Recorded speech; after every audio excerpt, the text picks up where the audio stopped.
bago po kami aawit sa Panginoon, bibigyan ko ng kunting pagkatao. I am more than 20 years in my Christian life.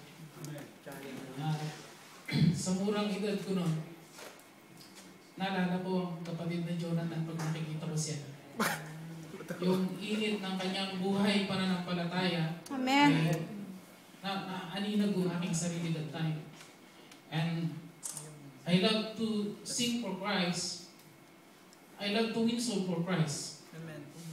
But gaano ka man katagal na mananampalataya, darating ang panghihina, darating ang pagtalikod. Napunta ako sa Korea, naging malungkot yung buhay pananampalataya ko. Subalit, dito ko nakita na ang Panginoon na hindi tumitingin kung ilang beses tayo nadapa. Amen. Pagkos, ang tinitingnan ng Panginoon kung paano tayo bumalik at ulit paglingkod para sa Kanya. Amen. Kaya, ang aking mga kaibigan ay nalulungkot ako kapag hindi sila nakakasama sa church. Kapag wala akong kaluluwang nadadala sa araw ng linggo, talagang sobrang masakit sa puso ko dahil yun lang yung bagay na may alok ko sa kanila, ang kaligtasan, Amen. ang buhay na walang hanggan. So, awitin ho namin ngayon kung paano naging tapat ang Panginoon, ang dakilang katapatan. Amen.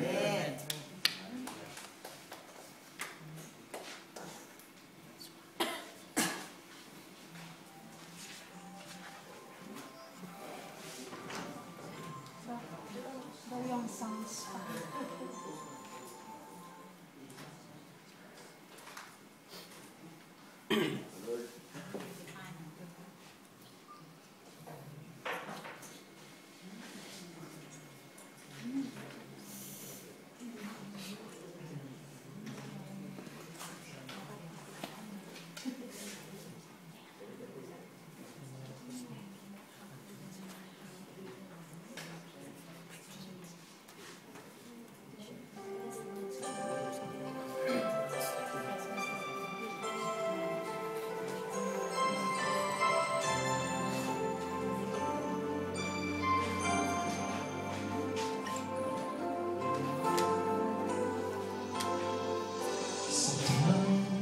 Kay buti ng ating Panginoon at tapat sa habang panahon, maging sa kabila ng ating pagkukulang, biyaya niya'y patuloy na